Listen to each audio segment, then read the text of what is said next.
Tape 3W suivi d'école au Sénégal.com. À école au Sénégal, c'est facile, tu n'as qu'à te connecter. Tape école au Sénégal, les leçons sont beaucoup plus détaillées. Le troisième exercice d'application, on nous dit un appareil électrique à une puissance P égale à 100 watts, n'est-ce pas, est parcouru par un courant I égale à 500 mA pendant une durée de temps T égale à 5 minutes. Premièrement, on nous demande de trouver tout simplement la tension aux bornes, n'est-ce pas, de l'appareil. Deuxièmement, calcul de la valeur de sa résistance. Troisièmement, trouve l'énergie électrique consommée pendant ce temps. L'appareil est branché pendant 10 minutes, il consomme bien sûr de l'énergie. Et c'est la valeur de l'énergie qu'on vous demande. Mais auparavant, on nous demande d'abord de trouver, n'est-ce pas, la tension au bord. C'est-à-dire sur quelle tension est branché justement cet appareil. Alors là, maintenant, on dit tension électrique. Tension au bord de l'appareil. Tension au bord de l'appareil. Alors, nous avons ici P est égal à 100 volts. 100 watts, pardon. Et nous avons l'intensité I qui est égale à 500 mA qu'il faut convertir en unité internationale, c'est-à-dire 0,5 ampères en divisant par 1000. Vous avez des milliampères. Pour avoir en unité internationale ampères, il faut diviser toujours par 1000. Et pour cela, on vous demande de calculer la tension. Vous dites P est égal à U fois I, ce qui veut dire que U est égal à P sur I. Voilà. Et vous encadrez la formule. Donc, U en application numérique, U est égal à 100 divisé par, n'est-ce pas, 0,5. Donc, ce qui veut dire que U est égal à 200 volts. U est égal à 200 volts. Voilà. La tension au bord, n'est-ce pas, au bord de l'appareil électrique. Deuxièmement, on nous demande de calculer la valeur de la résistance. Donc, ça c'est 1. Deuxièmement, la résistance du conducteur. Résistance R du conducteur. Du fil conducteur, généralement, qui est dans la... Donc, ici, vous avez U, vous appliquez la loi d'Ohm, U est égal à R fois I. Ce qui veut dire que, n'est-ce pas, R aussi est égal à U sur I. Donc, la résistance R est égale à U, c'est égal à combien? 200. Divisé par I, ça fait 0,5. Donc, R est égal à 400 ohms.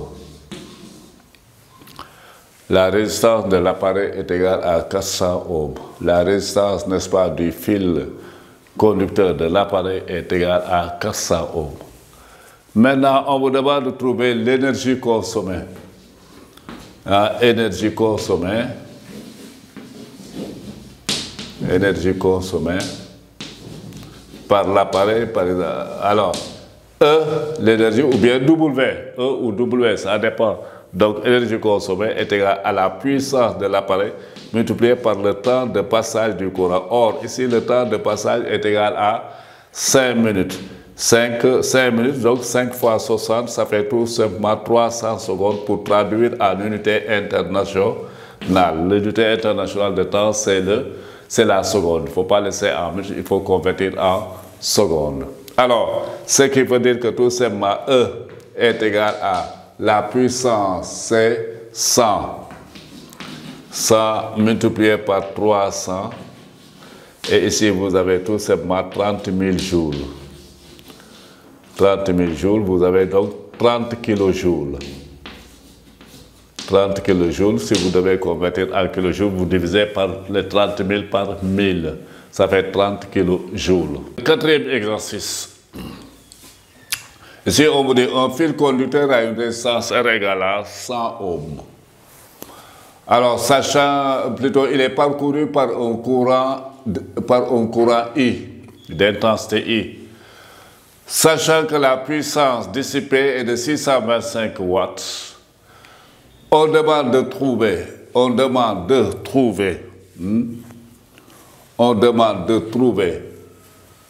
premièrement l'intensité I du courant qui le parcourt, deuxièmement la tension à ses bornes, troisièmement l'énergie consommée au bout de 10 minutes.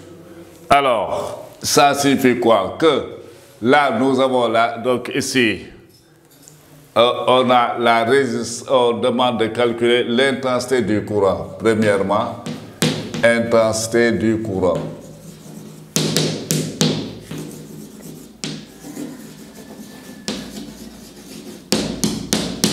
Alors là, nous avons la puissance, nous avons la résistance R est égale à 100 ohms et nous avons la puissance P est égale à 625 watts. Alors, comment faire pour trouver la résistance? Nous savons que P est égal à UI, mais ce qui veut dire que aussi P est égal à U, est égal à RI au carré. Donc, ça, si nous exploitons cette formule, parce qu'on a U est égal à RI, c'est ce qu'on avait démontré tout à l'heure. U est égal à, là, c'est U est égal à RI. Donc, fois I, ça fait donc RI au carré. Donc, on a P est égal à RI au carré.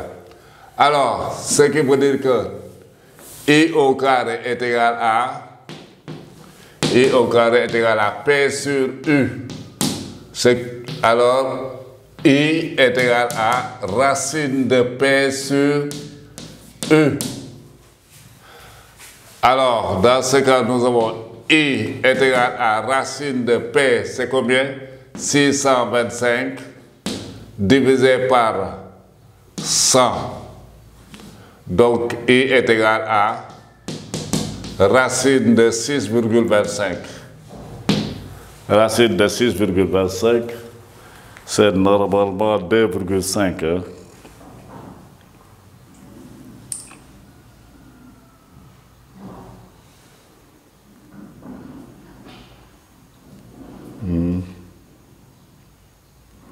C'est 2,5. Donc, I est égal à 2,5 ampères.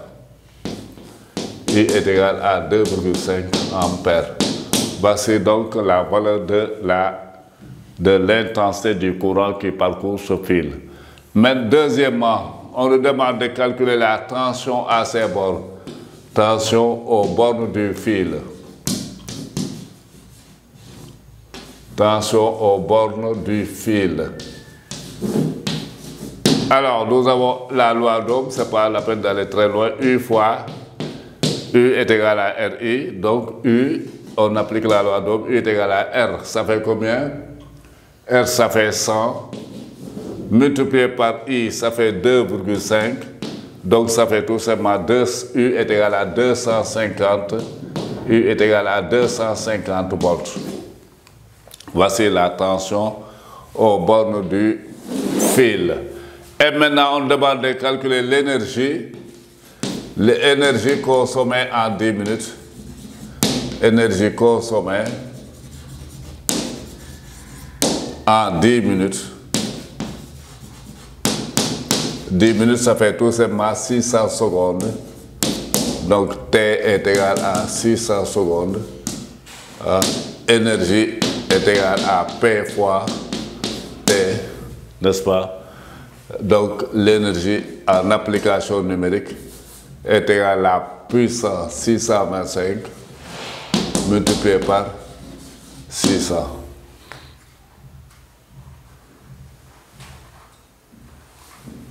« 625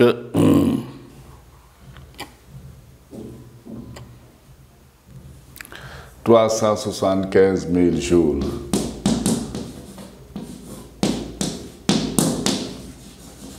Joule est égal à l'énergie est égale à 375 ou bien en tout cas oui c'est 375 kilojoules joules, ou bien 3,75 10 puissance 2 kJ.